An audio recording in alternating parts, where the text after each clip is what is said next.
Kia ora and welcome to Cul-de-sac Conversations. I am in the studio today and I'm excited about these conversations because I myself grew up in a cul-de-sac, which is a dead-end street. We had free-flowing conversations. We played with everyone in terms of cricket, on the street there. We knew everyone's business. And we're trying to bring some of those conversations, the free-flowing conversations back. And I'm excited about the journey. And today in the studio, we have Charles Mulipola. Now, you don't want to miss this. Let's check it out. Stop that. Thanks for tuning in to Cul-de-sac Conversations. And the reason why we have these conversations is really just to, for me personally, I grew up in a cul-de-sac, dead-end street, where conversations were easy flowing. You knew everyone's name. You actually knew everyone's business. And so it was just great to have those conversations on that street. Played games, cricket, basketball, everything else.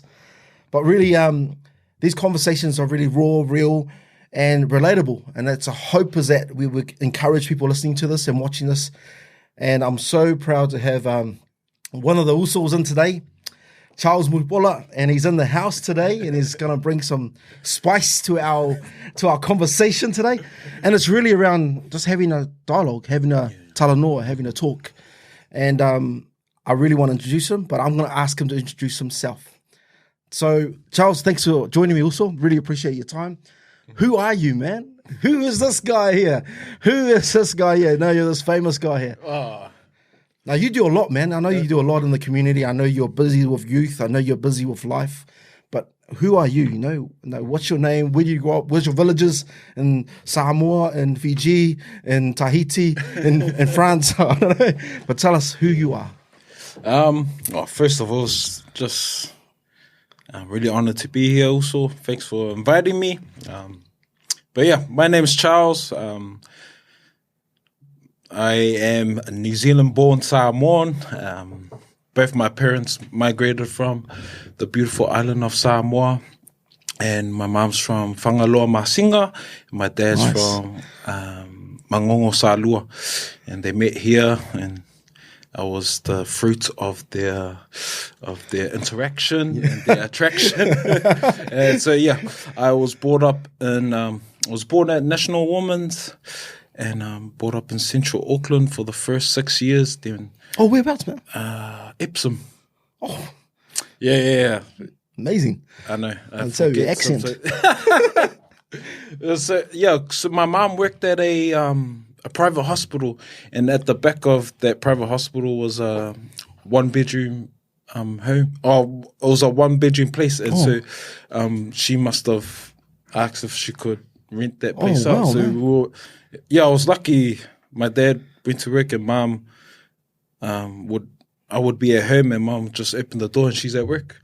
And so I grew up around elderly people. Yeah. So, and I used to go and grab all my lollies and steal their lollies and sit with the old elderly. But anyway, so that's where I was brought up. And then, my parents followed the island dream when all the houses popped up in South Auckland. Nice. And then we moved out to Dawson, Otara, and that's where I spent most of my years. And that's where I was bred and raised. So I'm a South Auckland boy. I have a 17-year-old daughter and a 10-year-old son, and I'm married to one beautiful Samoan lady. This year we celebrate. You got to give a shout out, man. You got to give a shout out also. Shout out to S.A. Mulipola. That's the way, man. Keep her happy. I was wondering why you're not at work. I'm networking. I'm networking. This is part of it. Community engagement. Yeah. And so, I am the eldest of three. And a big part of what I do for work is I'm a youth worker. Yeah. I mentor youth offenders. I work in the youth justice sector and just help young people, I guess, find a better pathway and try to connect them to the right resources so they can sort of realize their own potential and help navigate them to sort of follow their dreams. And outside of that, just two little, I don't know. Just little things. You're busy, because you're doing your own podcast. Shout out to Mandate Crew. Shout out to Mandate. Listen to that podcast, please, as well. Yeah, well, so I'm part of a collective where we do a podcast called Mandate, where we try to empower men. Yeah, because we believe if we have stronger men, our men are able to lead stronger families, and we have a strong community. And we're living in a time where it's hard to be a man. Yeah. And so it's about having these conversations and just unpacking stuff. So part of that, and then just where I can just see what I can do to help our community.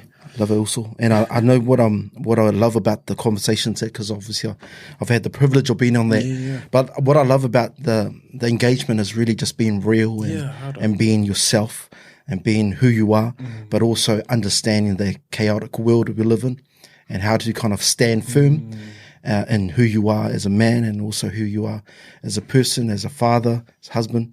You've done so many things, and I love the fact, and I saw a video of you. I don't know who did the video, and they were interviewing one of your young youth, and it was shared on social media. But I was really inspired by that, because youth work is not easy work, isn't that right?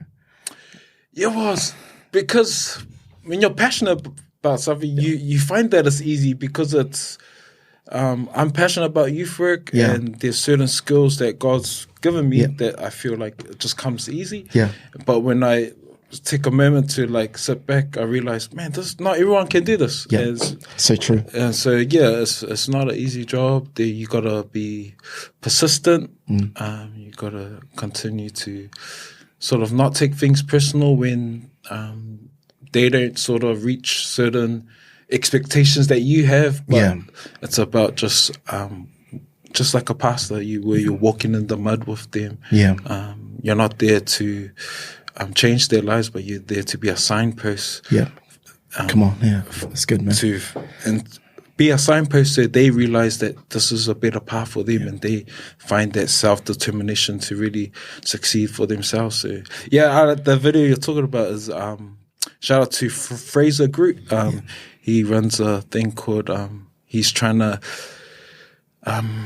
capture 10,000 dreams. And I think I saw you on it. And so I wanted to capture one of my young people's dreams. And one of our highest youth offenders, probably 50 offenses before that time.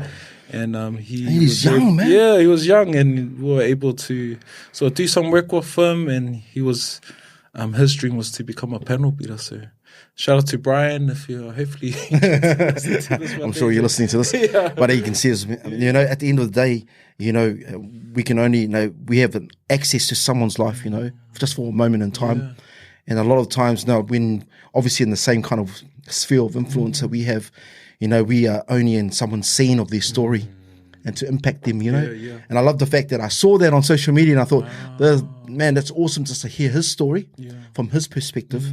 But to see you sitting, because I saw you sitting on the on the ground there on the side, and I thought to myself, this guy is, it's inspiring just to know that someone he's impacted and influences actually gets the opportunity to stand up and speak, but then the person that's mentoring him gets to listen to that.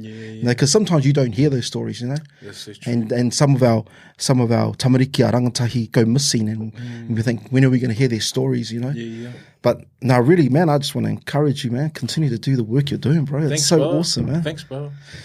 So in terms of what inspired you to get into that, because there's probably a story behind Charles Mulipola at home and Dawson, Otara 274, is that correct?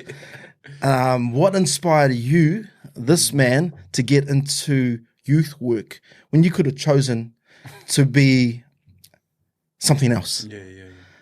What inspires you? Who's your hero and what got you into this place, Or if it wasn't a hero, what inspired you to kind of say, I want to stand up and actually make a difference with our youth? Thanks, bro. So I grew up in the hood, and so everyone around me, similar backgrounds, and we grew up in a time where our parents were all working really hard. Either had 2-3 jobs, they could pay the bills. Story of immigration. And so, what happens when everyone's out working. What are the kids doing? They're out doing, out either playing and hanging out with the other kids, jumping fences, and then and so a lot of our young people that we grew up with, they either came from single parent families, and they were all on a pathway to joining the gang. So all the people that I grew up with, they're either in a gang now, prison, or trying to just get through life, and so I grew up in that era, and for me it was easy to go down that pathway, and I was just during that time, I think it was 2007. I had a brother-in-law, really close to. He committed a crime where he ended up being sentenced for 10 years in prison. Wow. And he was only 18 at the time. And so I just remember that being a low point in our lives. And anyway, once I went through my transformation stage, I realized that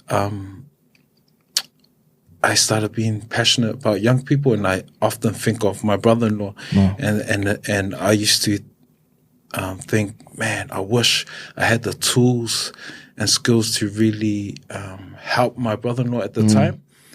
And so, I was passionate about wanting to invest back into the kids that I grew up with. Yeah.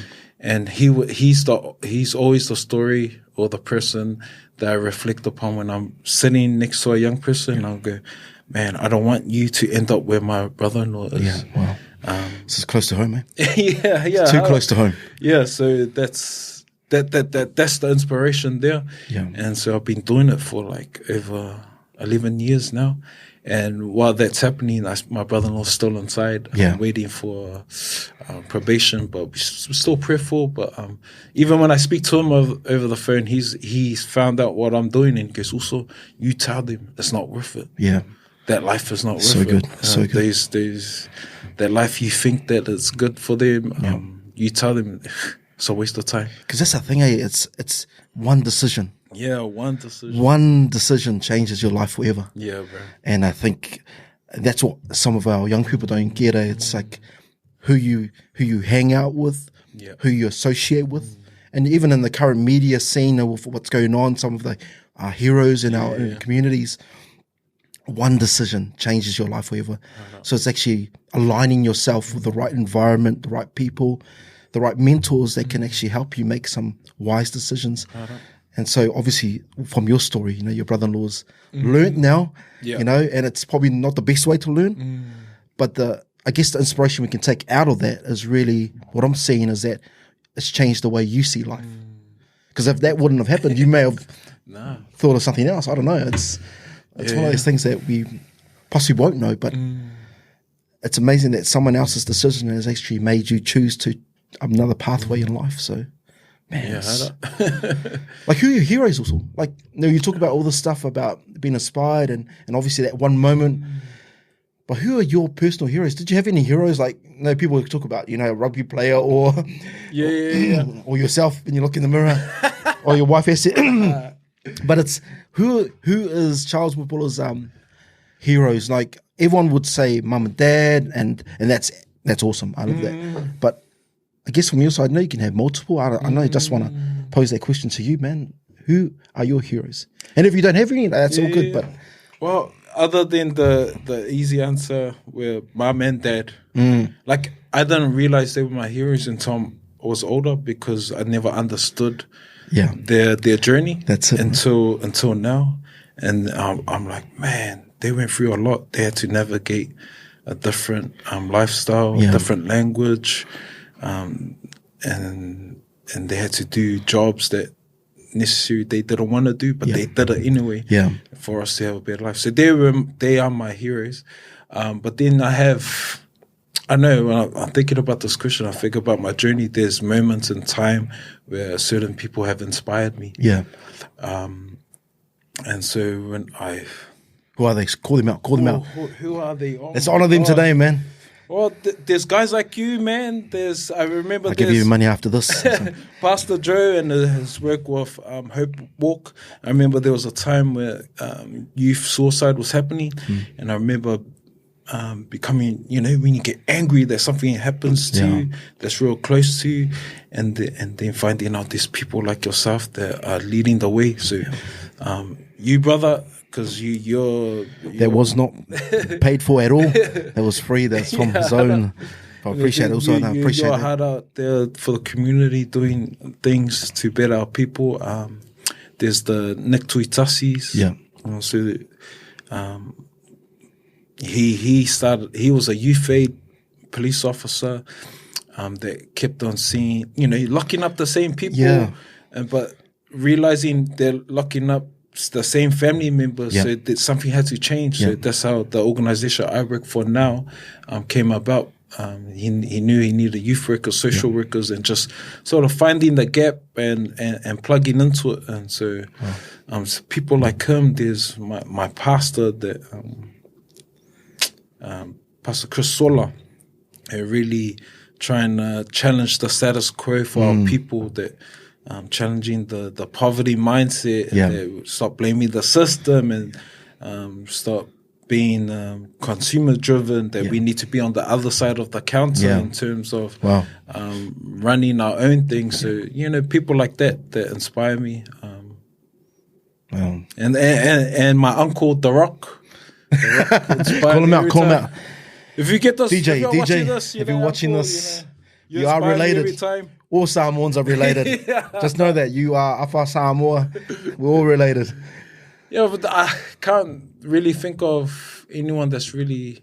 I just know that there's moments in time. There's certain times in my journey where there's these certain like signposts of people that really impact our community, that I'm like, oh man, that inspires. If he can do it, if he's making an impact, then surely I can make some sort of impact around my sphere. So. Love it, man. And so for you, your dad as well. How come you're laughing like that? How come you're laughing like that? Your kids are going to be watching this. How come you're laughing like that? Parenting, man. In this chaotic world, man. Now you got teenagers as well, eh? My you got a spread. She's 17. So I only got two. My eldest 17. Because I said a spread and you got 2. But tell me, man, what is it like parenting? Because obviously you're a signpost for them. But do they realize that? Hopefully. I'm sure they do. So I'm sure they do. But let's talk parenting, man. Let's talk. Let's just say for a while, I thought I would say I'm a better youth worker than I am a dad. Wow. And I think I've been too hard on myself, but it's a process. Yeah, what do you say that, man? What do you think? I think a bit. So when it comes to my daughter, she's a teenager, and there was a hard time where, because we're in the business of care. Yeah, that's right. We're always giving out to people. We're always showing patience. Yeah. We're always, we're showing patience to others. And then on the back end of that, when it comes to my daughter, she gets the less graceful side of me, where it's like, hey, I don't have time for this. And my wife calls it the leftovers. Yeah. So like we give 100% to the community, give 100% to work. You come home and you give the leftovers. Yeah. So I know what you're talking about also. And I guess trying to understand like my expectations, but also trying to understand my daughter as she's developing into a young woman, and a lot of the emotions she's going through. So there was a period there where I had to adjust, and it's way better now. Yeah, but it's still a process for me because when I look at my daughter, she's an amazing woman, a young woman, and really proud of her. But it's me, man, when you compare our parenting to our parents, there's only one way, That's right. There's whatever they say is what you do, and you sort of try to do that with your own kids, but it's different now. Yeah. There's a lot of talking. Because how have you had to adjust? Because obviously the parenting style of your parents are very different. And that's what our young people don't know. They think, man, you're old school, you do all this, you're old fashioned. But what have you had to change? Obviously, there's a lot you've had to change. But what are some gems from that you've held on to? But also, what are learnings that you've had to adjust to actually be the best you can? Because that's all we're trying to do, man. I guess as parents, doing the best we can. You know, the parenting did not come with a manual. You know, it didn't come with a proper podcast when we were growing up. So, I think one of the things is like, it's around boundaries. So we want the best for our children, and so you set up these boundaries so they don't go down a certain path that you went. Yeah. But the problem is that navigating how much boundaries you give them. So for a long time, I was giving boundaries to my daughter that was suffocating her. Yeah, that didn't give her enough room. A strong word to learn or to make mistakes. Yeah. And so I've had to learn. These are the boundaries. Yeah. But sort of looking at her where she allows her to sort of give her space. Give her space to breathe and to make her own decisions. And so that's been a big learning for me, and just don't have to, you know, as a father you're protective, but also I got to be trusting that that we have done enough to raise her up in the right way. And if she makes mistakes, we're there to as support, but not to like watch every single move. Binoculars. Man. And another one is like, I've learned my wife's love language. Yeah. I know my love language. Yeah. And so I've invested so much into that, but neglecting that my daughter has a love language. Yeah. And the love language that she has, so she's a words of affirmation. Yeah. For a long time, I wasn't giving it to her because it's like I wanted to humble her. Yeah. And I'll always tell her what to do or give her commands. Yeah. And if she does something good, instead of trying to stroke her ego, it'll be like, okay, that's great. But realizing, man, she's a words of affirmation person. Yeah. I got to tell her that she's doing great. And just understanding her personality and the communication is key. I'm trying to be more present, listen to her needs. I'm still learning. But and you never stop learning. Harder. You will never stop learning. And that's what I love about these conversations, because there's certain men that I've reached out to. Okay, man, I'm struggling with that. And then you realize there's so many other men who are struggling with the same thing. So I'm always encouraged by others.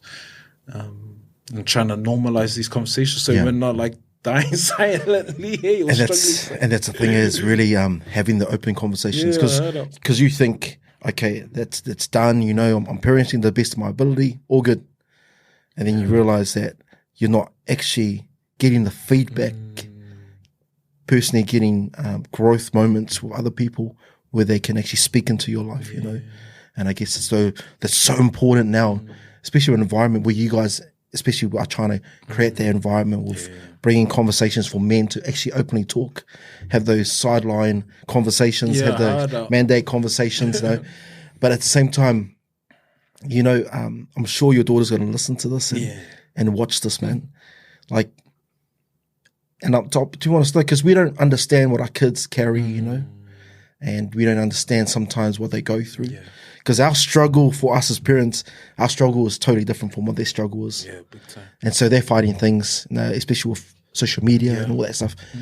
Like, not just to your daughter and to your, to the other youth that you actually mentor and inspire, you know, what is some encouragement? Like, how can you, or how can we as a society build resilience, you know, help people be strong in moments, you know.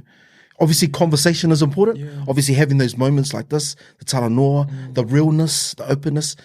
But you know, from your experience, you know, dealing with youth, dealing with young people, because you're working with young people, then you're also doing youth group, young adults groups, helping people develop as people.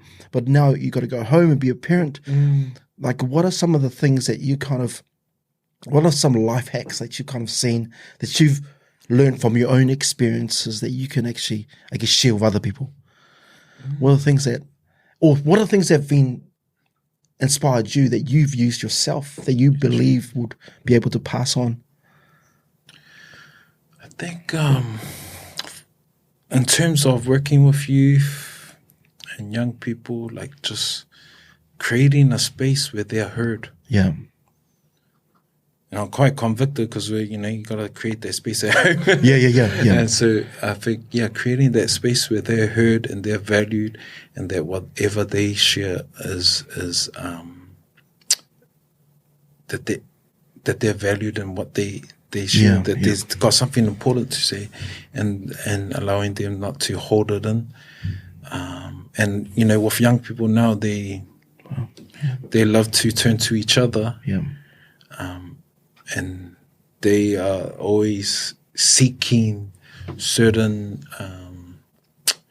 they're seeking life hacks. They're seeking ways where they can be inspired. But we need to sort of harness that and guide them through that. So, I think the main thing for me is like creating that space, that safe environment where they feel trusted and you can help navigate that. And sometimes it starts at home, eh? Yeah, big time. Like I remember my wife and I were talking about this, remember back in the old days when we but back in the day, used to have the dining room table. The times of gongai, for those who don't understand, it's a lunchtime for Samoans. It's a celebration of a feast, and normally done on Sunday or the weekend. But you used to gather around, you used to catch up, you used to play games, but also have the big feast, But that's where that's where conversation happened, that's where life happened. But we're slowly seeing a dwindling of that environment, Even at home, it's always like grab and take. It's like you're not sitting at the table and having those powerful moments with your family. And I think the conviction for me is my wife pulled me up on it and said, we got to protect this. We got to protect this table. We got to protect this conversation. And I thank God for my wife. She would actually tell us dinner time. We sit together as a family. We talk about life.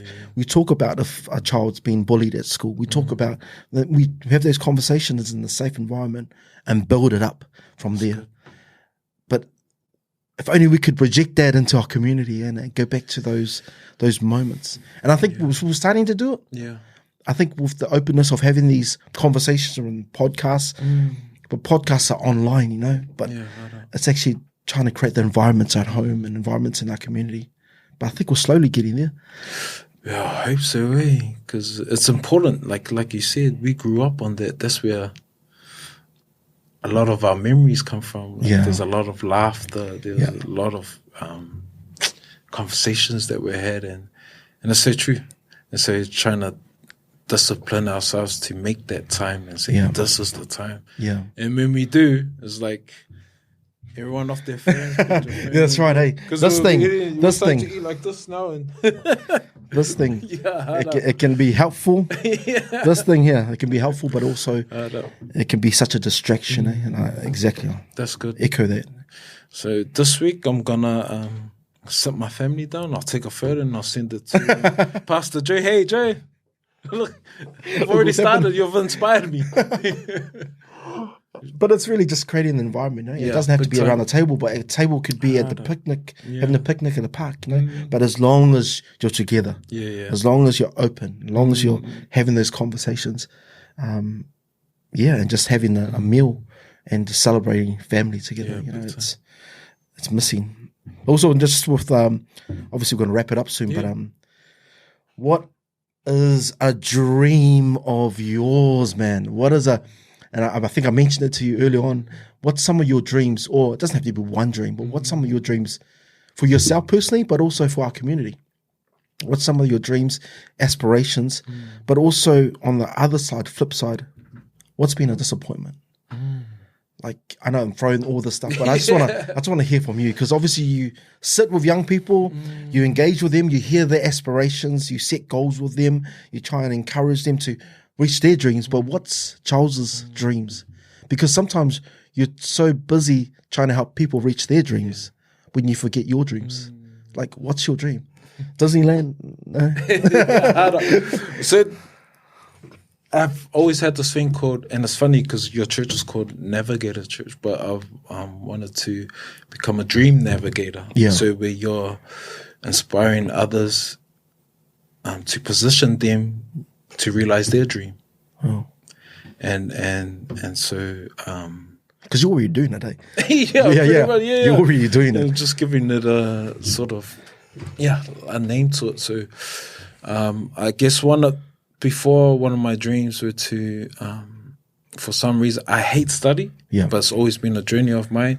And one day I wanted to get my PhD. I just didn't know what it is. Yeah. And for some reason, I always thought that would just get me to, a place where I could make certain decisions or get a seat at the table. Yeah. But I'm past that now. I just want to.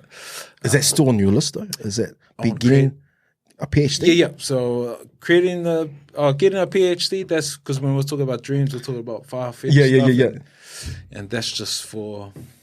Hopefully, just so people can call me doctor. So let's just call you a doctor now. I can call you a doctor now, Dr. Charles. It was great having Dr. Charles on the show today. Silly man, I'm telling you, man, it's possible. It's just really, I know what you're thinking. It's like the time. It's like, how can I do my stuff now without allowing that to invade this current, pathway I'm on? But it's great to put it out there, man. Because people will keep you accountable to that. Because all your friends watching right now will keep you accountable. Hard up. So there'll be a journey of mine, but I've always wanted to create a space, so like a facility that really gave back to a community where people, because I'm Christian, faith-based, but we wouldn't preach to them, but there was a facility where people would come, but have that same experience where they feel set free, they leave feeling better. And so I don't know what that looks like yet. It might be just for youth or just for a community, but it'll be a hub that really inspires the next generation to dream. Have you heard of Rocketown?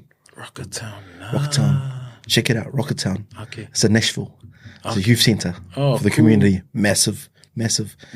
Started by Michael W. Smith. Oh, nice. Yeah, he's got some other people on board, but Rocketown, just check it out, because when I saw that facility, I was going, wow. Having, like, it's got everything in there. It's got, I don't know, everything you can imagine. So just check it out also. But I'm obviously it's going to be different, but I think it will just give you that edge of inspiration of, wow, it is possible, Is this another guy? And so I'll probably put that on my list when I visit LA, because there's a guy called Father Greg Boyle, Father G, and he runs a facility out there called Homeboys Industries. Oh, nice. So it's like for incarcerated prisoners, trying to transition them into back into society. So, that's so good. Is that in LA? That's in LA. Ooh. So, that's me. Thanks for that. That's inspiring. And just in terms of disappointments, I think, because I've been on the studies journey, I've only been disappointed in not completing the papers I needed to complete. So I think I have no regrets, because that shaped who I am today. That's sort of built my character. But when I look at, if I'm really disappointed, I'm looking at stuff that, like our society, systems that fail our young people, fail our people. And so I guess the dream and the inspiration is to feel that plug. So we're not the tail. Yeah, that's right. That we're not our young people, not the ones bottom of the barrel. They're the ones. So you just want to be in that place where you can make decisions and help break down those boundaries and some of the walls that have been put in place. Yeah, hard up. So I can just call you doctor now. Get it sorted for you now. But obviously those disappointments come and they go, and then they come back again and remind you. But I just love the fact that you can dream. I'm just thinking, because we call this the cul-de-sac conversations. It's based on obviously my own childhood. But what is a memory from your own childhood that you look back on? Because I was in my our family, every family's got a chat, a messenger chat. And so our family's got a messenger chat, and I was talking to my siblings about this. And then crazy thing is that just messages after messages. Now I said, hey guys, I'm starting up this conversation with your podcast. And my siblings are posting up in our chat memories, when I tried to jump over a fence and my leg got stuck in a wire fence, then I got a hiding, and then I got sent to the hospital after that. Okay, I've forgiven the person again. But also memories of our next door neighbor having parties all the time, you know. And also my friend Richard, who lived down the road. Sorry, Richard, if you're watching this. And his family used to see the farmer's van. They used to come and do the debt collecting. And they used to run inside and close the curtains because there was a debt collector. Yeah. And everyone knew kind of the pattern of what happened in our hood, our little cul-de-sac. But what are some of the memories that you know or that you can think of that you look back on and you think, man, those are good times. Yeah.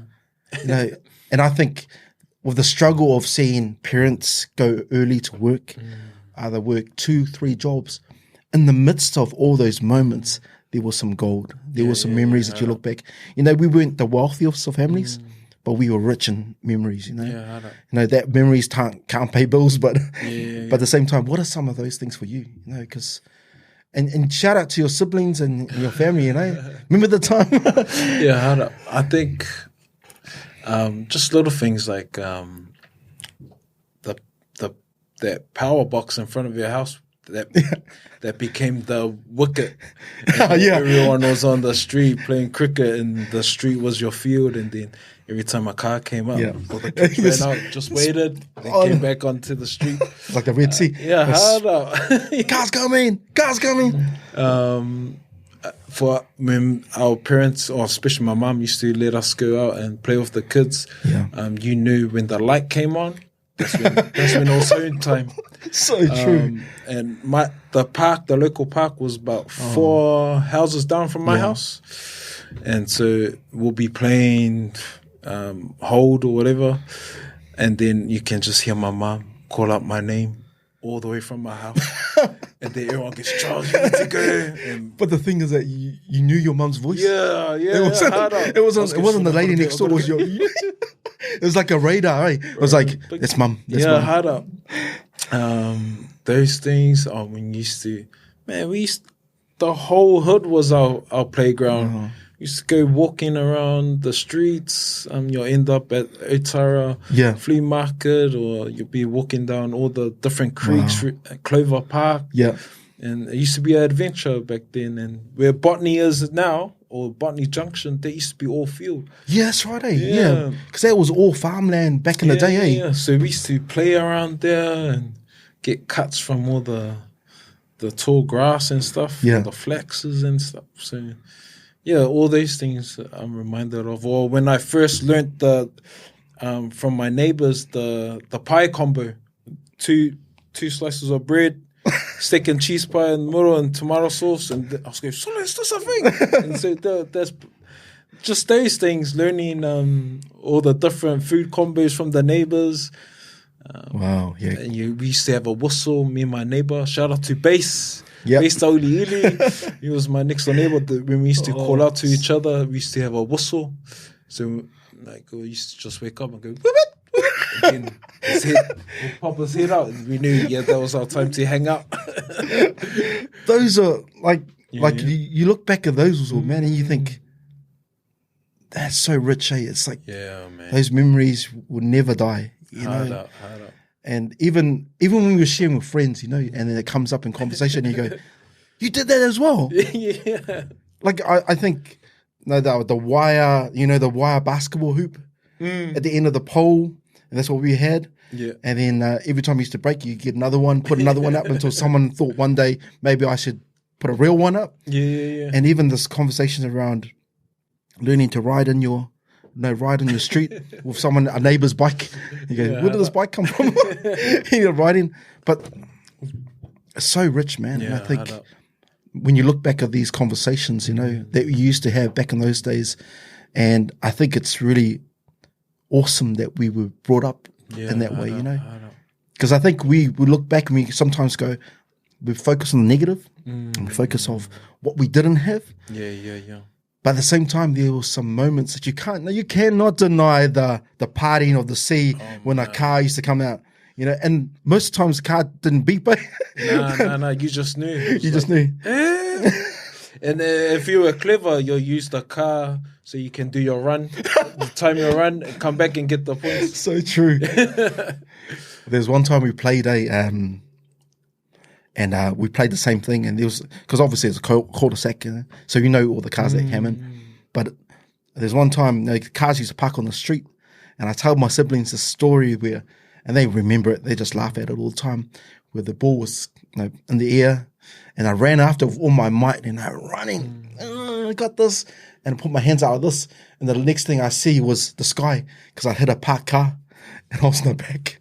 But those moments, I look back and I laugh and I think to myself, no, it was funny, but they're irreplaceable, man. Yeah, hard up. And the times where your best friends, if everyone on the street, but then you end up having fights with your best friends. It's weird, eh? Hard up. But then you get over it. You get over it straight away, and then you move on. Hard up. Wow, man. Did you used to play kiss catch back in the day, or no? Was that a different? Because if my dad saw us play kiss catch, he would be coming out of the salu. Because my dad was the inspector on our street. So my dad is so funny, eh? Because he would stand at the window of our house with the curtain raised. Because my dad used to think he was invisible, but you can still see him. When you move the curtain, you can still see him. And I was thinking, Dad, you're not invisible. And still, until we left home and all that stuff, got married and stuff like that. No. Yes. If we'd done that game also, it would have been over before we even started. So obviously you did that, eh? Obviously you did that with Messi. My neighbor. Yeah. Another person. Also, man, thank you so much. Cool. No, we're going to wrap it up, but I just want to thank you for having this conversation with me. And it's been rich, man. It's been so good. But obviously, we just wanted to be open and have this discussion. There's going to be plenty of other people just having a discussion with me. But I really want to pull you in and for this first episode 1. Thanks, also. And I really appreciate your time. But closing remarks now from you. Are there things what's something that you've been inspired by, maybe a one-liner, or even just something that you've learned from someone else that you want to pass on as we close episode 1 for Cul-de-sac Conversations? What's that word of encouragement? As cliche as it sounds, and just thinking about conversation and just the journey of life, some of us start late. Yeah. Some of us get inspired later on and go down a different pathway. Yeah. And so I'm thinking about that one-liner. It's not how you start, it's how you finish. Yeah. And doesn't matter where you are on your journey, just start. Start well, and once you get the momentum going, then finish well. And so if you're listening, just continue to have those conversations with the right people. Yeah. If you're not getting any value with the circle you're in, maybe it's time to change it. Change the circle. And change the circle, start conversating about different stuff. Yeah. Let's go back to how we used to do it, eh? Yeah, that's right. Yeah. Keeping it real. Also appreciate your time also. Charles Mulipola in the house. Thank you so much also. Appreciate it. Cul-de-sac Conversations. Yeah. Let's go. Well, I hope you enjoyed that conversation with Charles Mulipola. Now, I was really inspired by Charles today because the whole thing of just start, the whole thing of no matter where you are in your life, just start. Just make that first step. And also at the same time, I love the fact that he mentioned around, we do all the stuff out there, but it's important not to bring the leftovers home. Your kids need you at 100% as well. So, man, thank you so much, Charles. Thank you so much for investing into this podcast, but also having these conversations in our little cul-de-sac right here.